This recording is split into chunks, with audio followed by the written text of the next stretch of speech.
Okay. Today, the president will announce that on Thursday, he expects he will meet his goal of 200 million shots administered in 100 days, or under 100 days, I should say, a goal he doubled after meeting his original goal of 100 million shots by day 58 of his presidency. As the administration, as we work to get even more people vaccinated, President Biden will call on employers across America to do everything they can to help their employees and their communities get vaccinated. That includes a tax credit for small and medium-sized businesses to fully offset the cost of paid leave for employees to get vaccinated and recover from any after effects of vaccination if needed, and a call for employers, large and small, to take additional steps to help get their employees and communities vaccinated. With that, Amar, why don't you kick us off?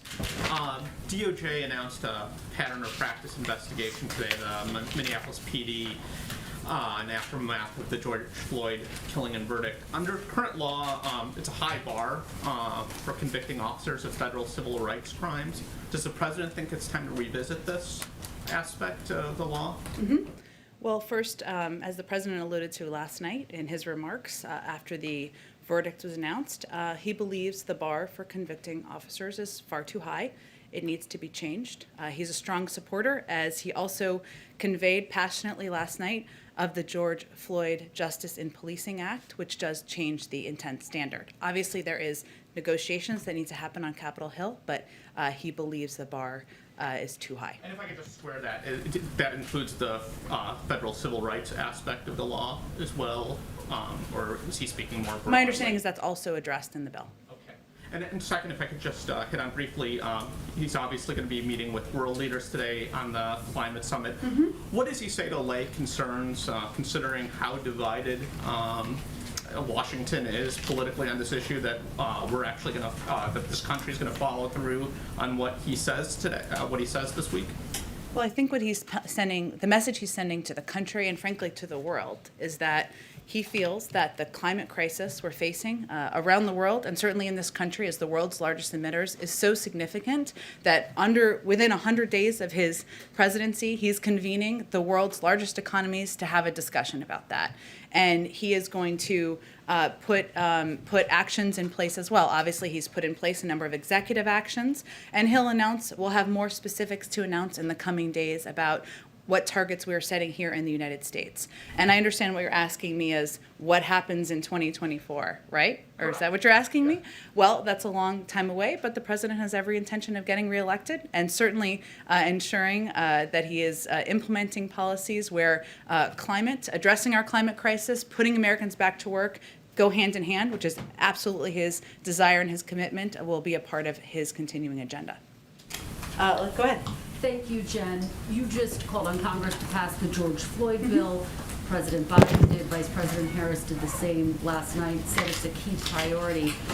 Why should people have confidence that President Biden will be able to win over Republican support for the George Floyd bill when he hasn't been able to do so on his other legislative priorities? Like the American Rescue Plan that he passed into law? He didn't get Republican support for that. He didn't, but he certainly has support from the American people, and about 80% of it's more than 70% of the American people.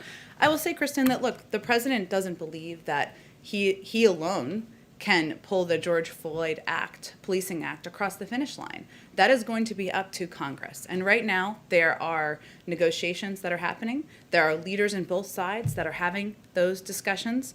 The president obviously advocated, as you alluded to, last night in remarks he delivered after the verdict. And we are also have been advocating, our senior leadership has been advocating for this on the Hill, including in direct conversations with members. We're in close touch with the Senate Judiciary Committee, Senate leadership, who are working towards this goal. This encompasses many offices in the White House, including, of course, the president talked about this quite a bit during his meeting with the CBC last week, but also our legislative affairs team, our public engagement team, the Department of the Domestic Policy Council, and their leaders are deeply engaged. And we're also in regular contact with the nation's civil rights leaders who are also advocating for this. But I will also say that there are times, and this is true in diplomacy, but also true in legislating, that the best strategy is to provide the space for those conversations to happen privately. And that's part of our objective. I understand you're citing the fact that public polling showed there was bipartisan support for ARP. But in order to get the George Floyd bill passed, you need 60 votes. So I guess the question is, why should people have faith that the president will be able to get 60 votes to get the George Floyd bill passed? Well, I think what I was trying to convey, but let me try again, is that the president alone cannot pass the George Floyd Justice in Policing Act into law. How does he see his role in getting the George Floyd bill passed? Well, his role is to work with leaders in Congress, as he has, being in touch with leaders in Congress in the Senate and House, also having a discussion with members of the Congressional Black Caucus, many of whom are playing important and prominent roles in getting this legislation across the finish line. He's also asked members of his senior team, whether it's the legislative team, the Domestic Policy Council, his Office of Public Engagement, to work with outside organizations, civil rights leaders, and others to work together to put pressure on Congress to move forward. He used the opportunity last night to deliver remarks, and I will say as he's thinking about what his joint session speech looks like next week, he has every intention of using that as an opportunity to elevate this issue and talk about the importance of putting police reform measures in place. As you know, one of the key sticking points is that qualified immunity provision. Is the president willing to compromise on qualified immunity? Would he back a bill that didn't include qualified immunity? Well, again, I think the stage we're in now is that leaders on the Hill need to have discussions among themselves about where they can find agreement. And often those discussions, just like it is the case in diplomacy, the best strategy, the most effective strategy is to allow for space for those conversations to happen privately. Once they come to agreement, and we're certainly hopeful they'll do that, we'll have to take a look at what that looks like. Oh, go ahead. Go ahead, Thank you, Kristen. Jen. Just to follow up from the other Kristen's line of questioning. Sure. Kristen's in the front row. I know. We were laughing about that.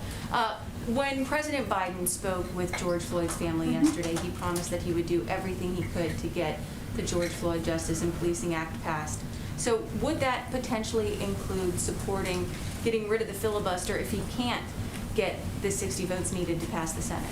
The president's view remains the same, which is that he believes there should be support from Democrats and Republicans to put in place common sense, long overdue measures to reform our police and justice system. And he believes rebuilding trust among communities is something that Democrats and Republicans should support. There are conversations that are happening now that involve Democrats and Republicans, and he wants to leave the space for that, so he doesn't believe that having a discussion about the filibuster is constructive to that at this point.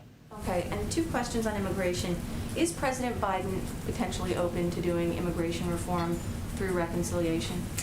Well, this is another area where the president looks both at history and past history and also recent history, and sees that there has been bipartisan support. There is bipartisan support, for example, on the Dreamers and moving forward there.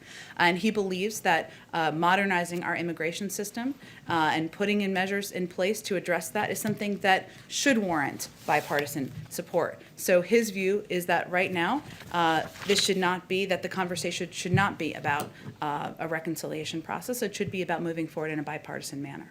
And so, I mean, these members of the Congressional Hispanic Caucus that President Biden met with yesterday, they said that we need to find any other form and avenue to achieve as much as we can, and that can include reconciliation. So I guess, can you at least confirm that that did indeed come up during their meeting yesterday? That members of Congress raised this issue? No, they were saying that President Biden raised this issue and that he at least expressed some degree of support for it.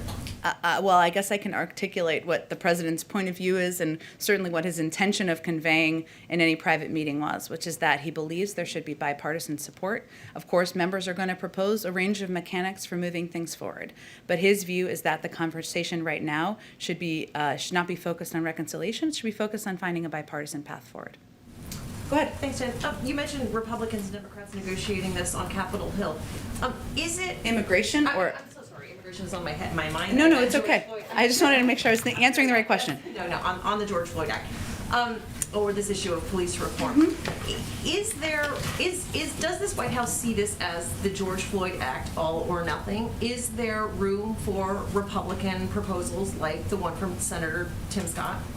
Of course, this is going to be a discussion, and a lot of the conversations right now, as you know, from covering this, are happening between Democrats like Senator Cory Booker and like Senator Tim Scott, and they're going to have to decide where they can find agreement moving forward. Ultimately, the president believes, as he conveyed quite passionately last night, that we need to put in place police reform measures. They're long overdue, and certainly the events of the last few weeks elevate this as an issue we should be we should be addressing as a society. So we know that democracy in action means there are negotiations, there's compromise. We'll see what that looks like, but our objective here is to stay in close touch through senior members of our White House team, through the president himself, to be helpful and constructive and give feedback as needed, but also to leave space for those conversations to happen. Because you mentioned the negotiations on the Hill as a separate entity from this White House. Could you just elaborate on what you just said, the president's involvement and senior staff's involvement?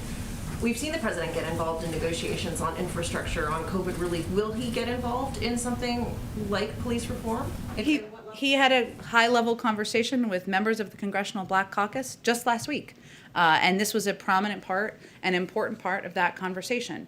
And I wasn't intending to send, so I appreciate you asking, I wasn't intending to convey that it was separate. It's not separate, but there are conversations that are happening between Democrats and Republicans on Capitol Hill.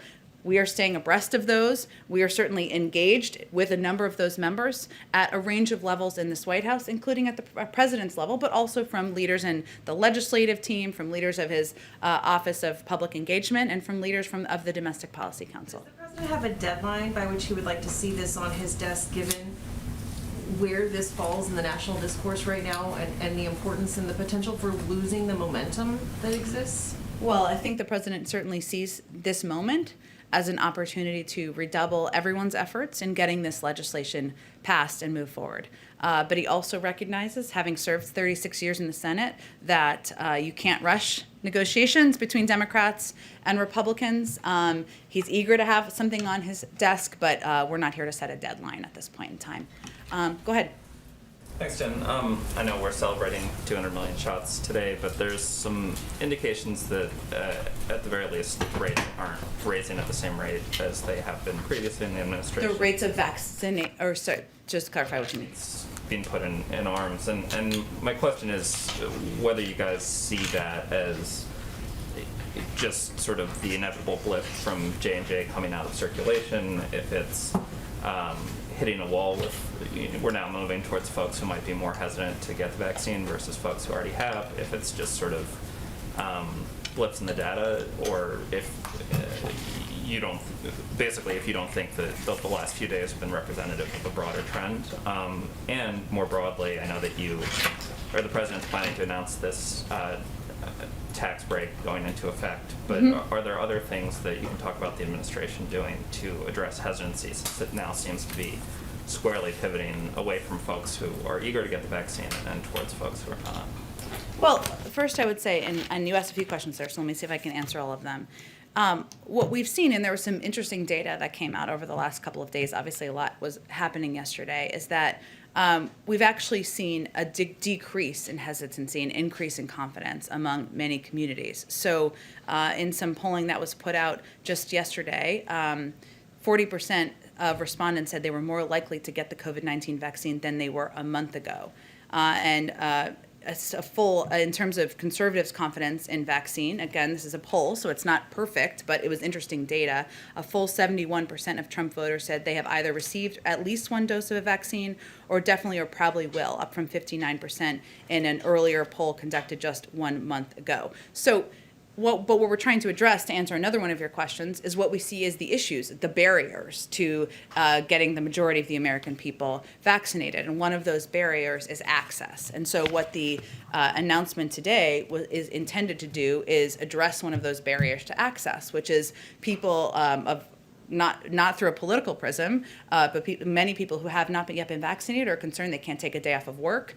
They don't have additional paid leave. And so we're trying to address that barrier, reduce that barrier as one that is preventing access. I will say that the reason we're at this point, where we are getting to a point which we always knew we would reach, where we have greater supply, we will at a point get to a point where we have greater supply than we have demand, is because only in some regions of the country, I should say, as you know, not everywhere, is because we work quickly to increase supply and provide thousands of easy and convenient locations for people to get vaccinated. So, in the last few weeks, we've sent out more than 115 million doses. But what we're trying to do now is address what we see as the barrier. So I mentioned that the tax cut, of course, trying to help businesses.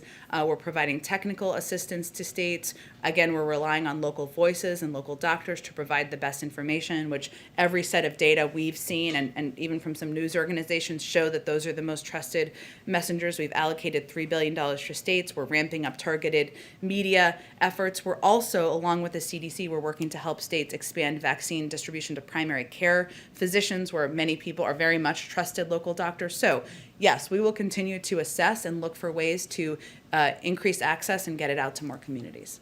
And both the Washington Post and the New York Times last night had pretty detailed reports about the refugee issue. They suggested that the president himself overruled national security experts on his team and Secretary of State Blinken.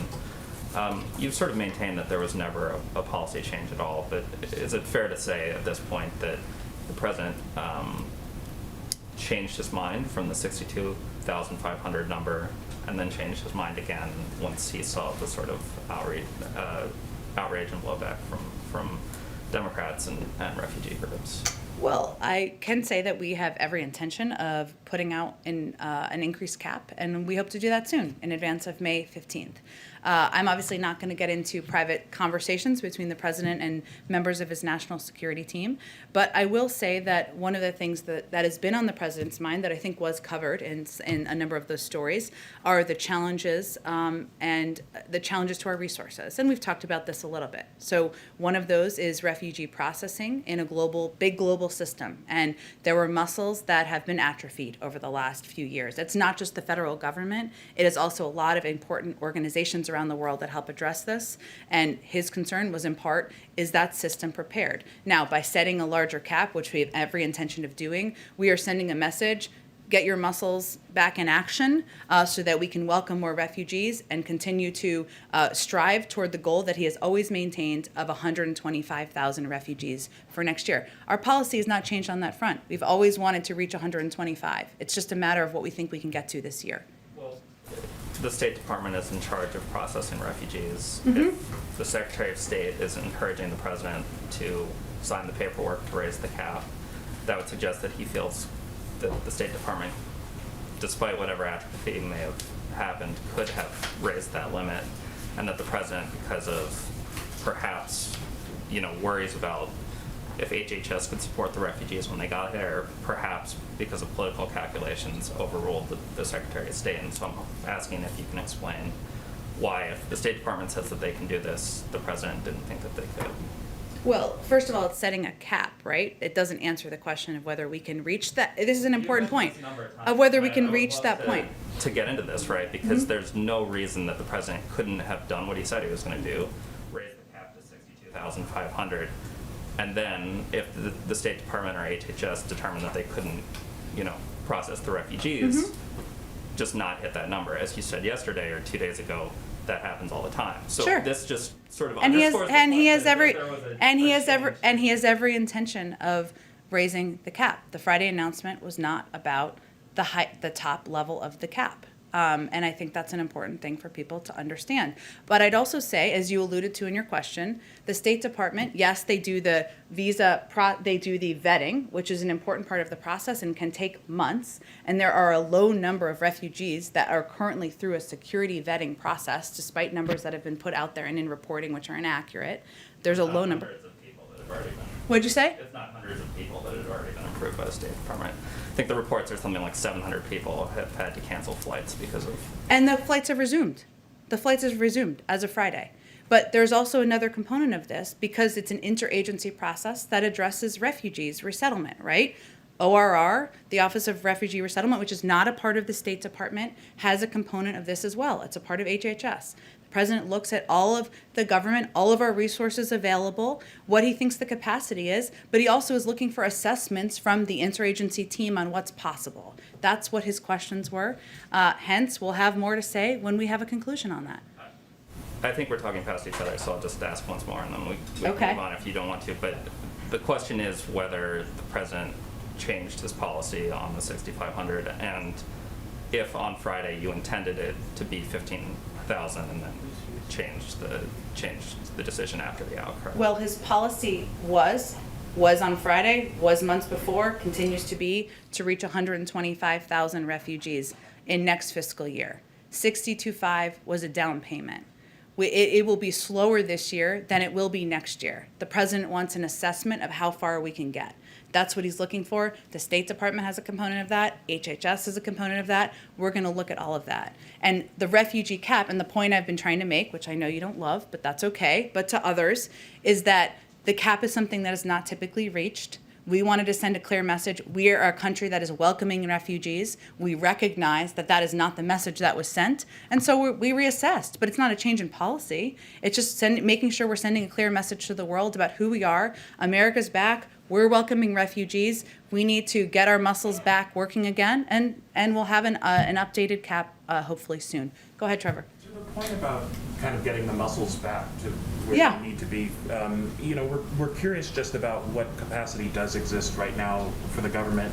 And when you talk about the Office of Refugee Resettlement, is one of the issues that some of the employees there have been transferred over to dealing with some of the asylum issues? Is that one potential issue there?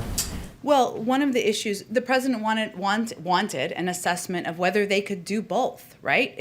There are components that exist in different agencies of government, right? But whether they could do both, whether there was enough funding to do both, there has been funding transferred from other components of HHS to help address the unaccompanied children, the number of unaccompanied children who are coming across our border. But also there was a hiring freeze at the Office of Refugee Resettlement during the last administration, and there were only a couple thousand, low number of thousand refugees who are welcomed in during the last fiscal year. So it's not just government, it's also external organizations who play a vital role. And certainly, and this is one of the points I think maybe we weren't in agreement, but I think you were getting to, or what I was trying to get to, is that it's also these high caps, the 125 cap is sending a message to the world.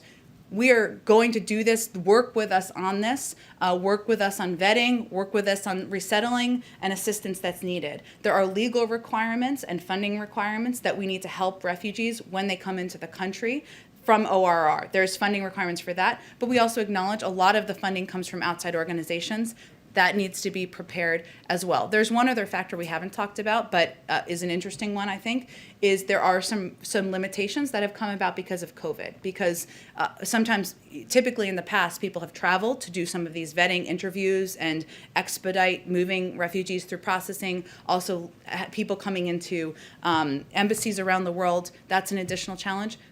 We were looking at assessment of all of these items. And do you have a number just of how many refugee officers have been transferred over to dealing with asylum or unaccompanied minor issues?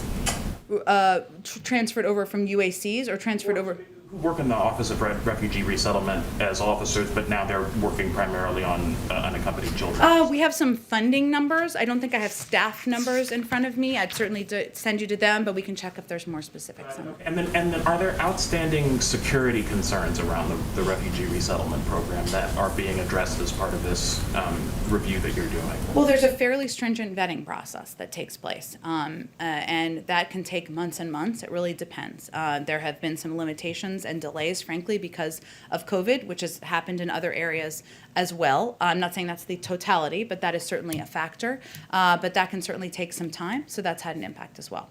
Okay. But not new security issues, if that was what you were asking. Yes, thank you. And then just on policing, just quickly, just curious, we were talking about the DOJ announcement this morning. Is there any White House reaction on that decision to start that investigation? And has there been any other outreach that you've done to police groups or civil rights groups since the Floyd verdict as you move forward on that? Sure. Well, let me first say that during the campaign, the president pledged to appoint DOJ leadership that would prioritize pattern or practice investigations. And so last week, obviously we didn't know the outcome, right, of the verdict, but just to give a little history here, last week the Attorney General reversed a Trump administration memo that limited the use of consent decrees with respect to investigation of police departments. And obviously, while we didn't know what the announcement would be today, the announcement today of this new investigation into policing policies in Minnesota, there's kind of a direct pattern right there of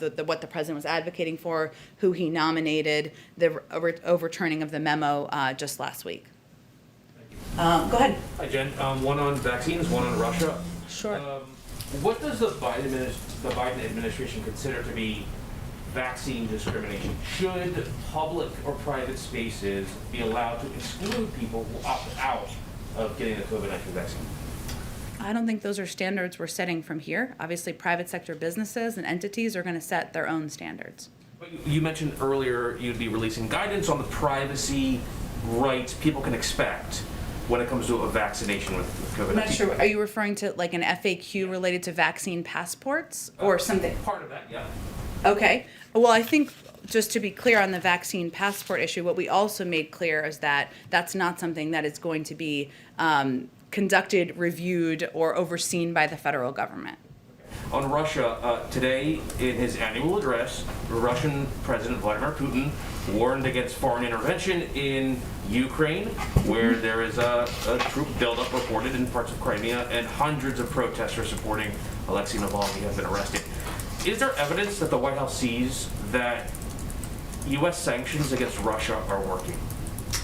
Well, first, our sanctions were put in place, and many of them done in coordination with our European partners and allies, because our strong view and the view of the global community is that there should be consequences for actions. We have never expected, nor have we projected, that one set of sanctions or any individual set of sanctions is going to immediately change behavior. But it is sending a clear message that behavior is unacceptable and it can't continue. I would also remind you that our consequences, as we've long said, many are seen, sanctions, and some are unseen, and we don't speak about more specifically.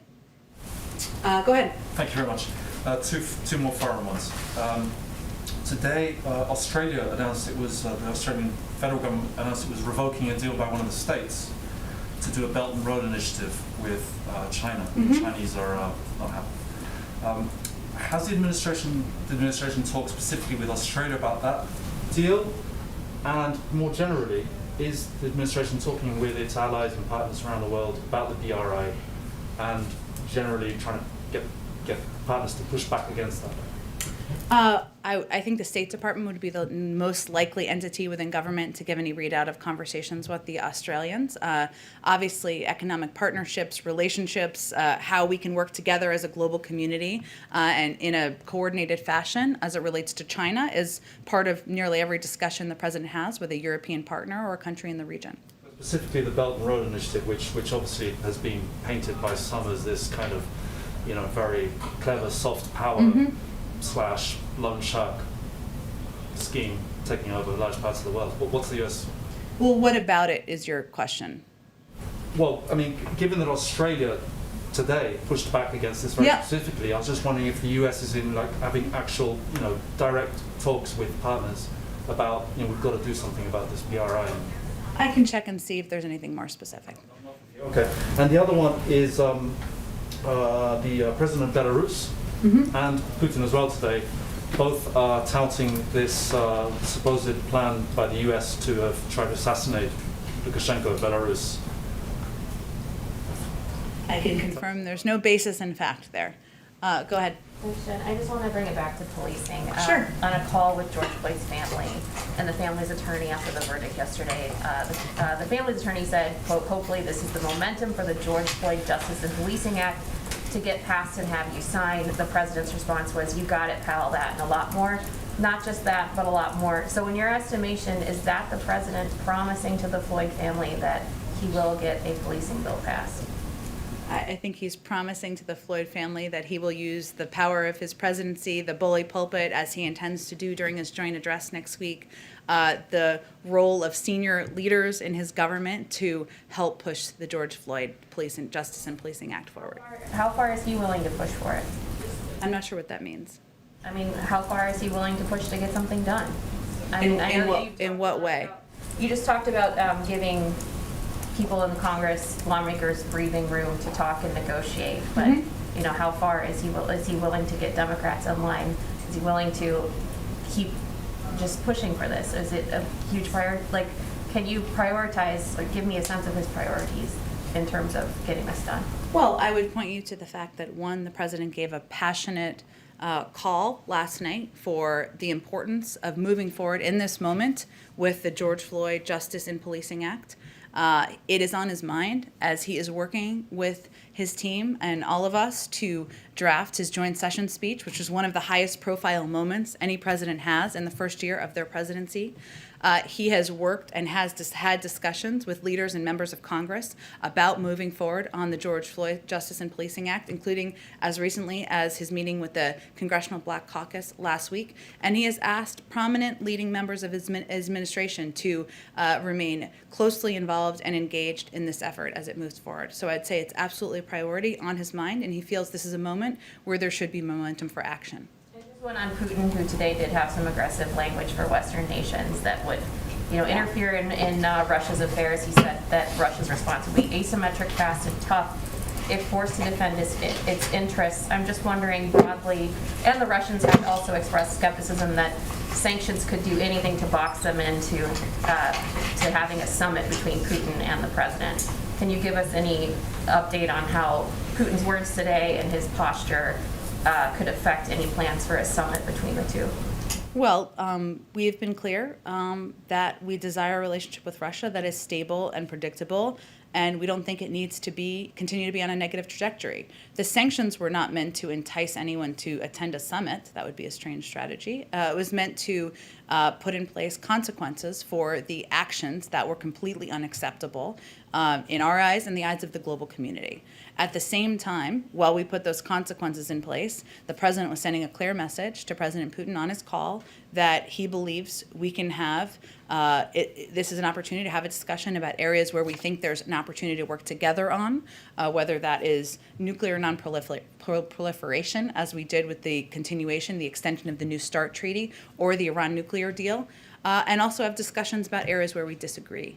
Obviously, it requires all parties having an agreement that we're going to have a meeting, and we issued that invitation. We're continuing to have discussions at a high level, as is evidenced by the National Security Advisor's conversation with his counterpart earlier this week.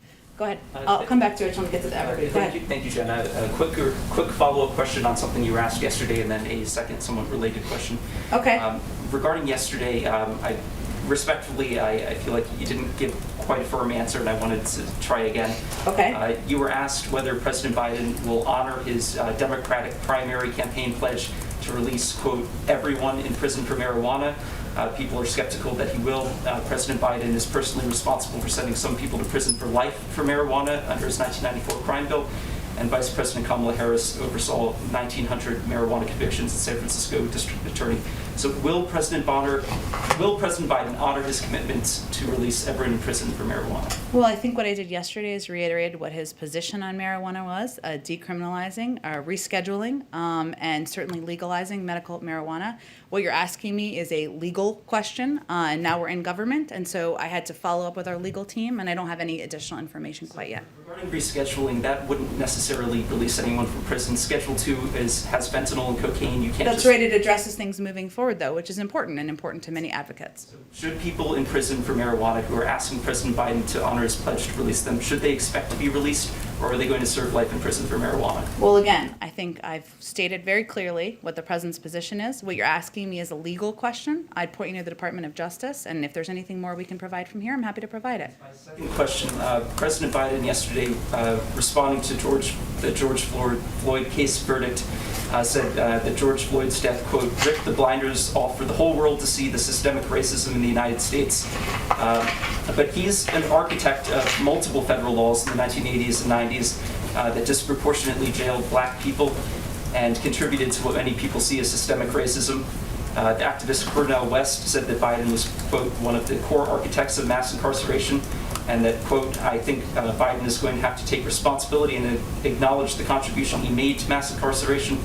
To what extent does President Biden acknowledge his own role in systemic racism, and how does that inform his current policy positions? Well, I would say that one of the president's core objectives is addressing racial injustice in this country, not just through his rhetoric, but through his actions. And what anyone should look to is his advocacy for passing the George Floyd Justice and Policing Act, for nominating leaders to the Department of Justice to address long outdated policies, and to ask his leadership team here in the White House to prioritize these issues in his presidency, which is current and today and not from 30 years ago. Does he believe it's important to accept his own culpability? I think I've answered your question. Go ahead. Questions. And you kind of touched on the first one, but Vladimir Putin today criticized the West by saying that all provocateurs will regret it more than ever. He compared European countries with jackals who, quote unquote, howl to their shirkan, but did not name specific names or countries. Does the U.S. take it personally? I don't think we take anything President Putin says personally. We have tough skin. And then the second question is on February 2nd, this is to immigration. Biden signed an executive order calling for the CDC and Homeland Security to review Title 42. I was wondering if there's any update on that review. Title 42 is still in place because we are still in the midst of fighting a global pandemic. So I don't have any predictions of when that will change. Go ahead. Hi, Jen. Taylor Poplars with Spectrum News. Three quick questions. I'll make them quick.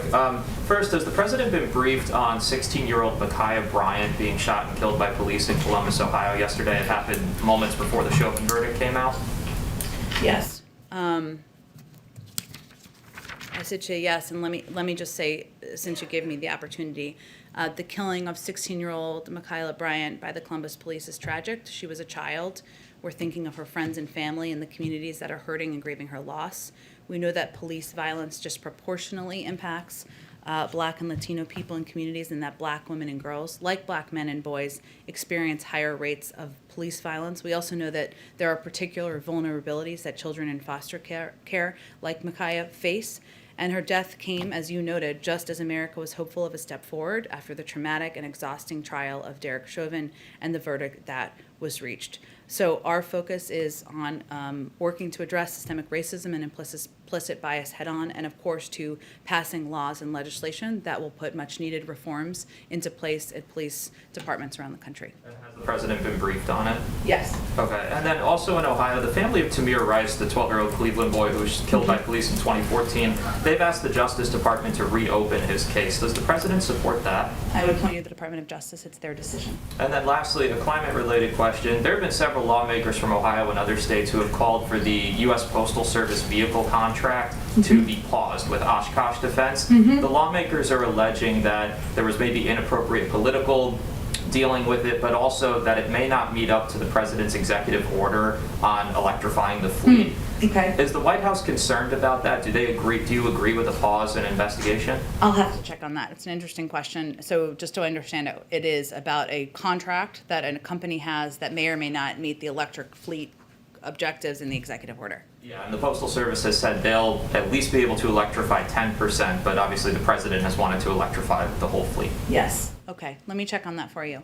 Go ahead. Thanks, Jen. I've got one on anti-AAPI discrimination, and I'd like to circle back on a vaccine question from last week. Let's start with the vaccines. A number of lawmakers, Democratic lawmakers in foreign countries, have asked the president to waive vaccine patents to surge production. What possible reason could the president have for not doing this, given that a number of organizations like Doctors Without Borders and Oxfam have said that this would be integral to the global fight against coronavirus, outside of protecting the financial interests of these pharmaceutical companies, or maybe maintaining leverage over production of the vaccine entirely? Is there any reason why he wouldn't do this? Well, I think our USTR ambassador gave some remarks related to this just last weekend, and I'd certainly point you to those. And we're certainly looking at a range of options to help address the global pandemic, but I don't have anything more from here. And then on anti-AAPI hate, will the president direct Ms. Moritsugu to investigate claims of discrimination from that community in the college admissions process? The executive orders he took in March, or he signed in March, notably didn't address this, and then the DOJ actually dropped a federal lawsuit supporting that claim in February? Well, it's her first week on the job. She just started, and she, as we've talked about a bit in here, will have a role both on policy, personnel, and outreach, and certainly have a seat at the table. I believe there's still ongoing litigation on this specific case, so I would. The Supreme But Court. I wouldn't expect that would be something that a White House official would weigh into while there's a DOJ ongoing consideration or ongoing litigation. Is that why that issue was absent from the slate of executive actions that the president took? If there's ongoing litigation, that's typically a factor, but I'm happy to check with you if there's anything additional on this issue. Go in the back. Thanks, Jen. 3 foreign policy questions. On Yemen first. President Biden's envoy to Yemen, Tim Linder King, just testified in Congress just now, and he said that he doesn't believe that Iran is helpful in ending the crisis in Yemen, which he considered a top priority in his administration. Is this a topic that you guys going to raise in Vienna through your partners, European partners? I believe that the conversations in Vienna, which are ongoing, as you know, are focused primarily on the nuclear file and how we can get to a point of having compliance, meeting compliance obligations, I should say, on all sides. So there are a lot of channels we work through, but my expectation is that those will focus on that specific issue. Talking about Vienna, Western diplomats indicating that the negotiation seems to be going through successfully, going halfway through, as they say, and they believe that maybe you need 2 more rounds to reach some kind of agreement. Is this your understanding? And what kind of agreement? Is it just to go back to the agreement itself? I mean, the previous one in 2015? Well, I can say that for the past few weeks, the U.S. delegation led by Special Envoy Rob Malley has been exploring concrete approaches concerning the steps both Iran and the United States would need to take to return to the mutual compliance. And while the discussions have been thorough and thoughtful, if indirect, and we've shared some ideas, we still expect there to be a path forward. So I don't think we're in a position to set ambitious goals like a conclusion in 2 weeks at this point. And finally, former Secretary of State Mike Pompeo just held a press conference with the Republican study group, Capitol Hill, and he basically wants to introduce a legislation called Maximum Pressure Act. Does this complicate your efforts now? Do you see it as an interference? Do you see it as helping you and putting pressure on Iran to come back to the negotiation table? How do you see it? Well, I don't clearly have all the details yet on what the legislation is he's proposing, but I would say, broadly speaking, our view is that diplomacy should be in the lead, that the former administration pulled out of the Iran deal, which led us to a point where we had far less visibility into what was happening on the ground in Iran. It certainly did not make us safer, and so I don't know what's in his legislation, but I think it's safe to say we have a very different approach. Lifting the sanctions, basically. He would be opposed to lifting the sanctions. I don't think we've indicated we're moving toward that, but we're having a discussion about how to meet compliance obligations on all sides, and we certainly believe that moving towards a diplomatic path forward is in the interest of the United States and the global community. Thank you. Go ahead. Saturday is the Armenian Genocide Remembrance Day. Adam Schiff and a group of about 100 bipartisan lawmakers sent a letter to the president today asking him to follow through on his commitment that he made as a candidate. Will the president be following through on his commitment, and will it be coming by Saturday with the latest remembrance? Sure. I expect we'll have more to say about Remembrance Day on Saturday, but I don't have anything to get ahead of that at this point in time. Okay. Thank you, everyone.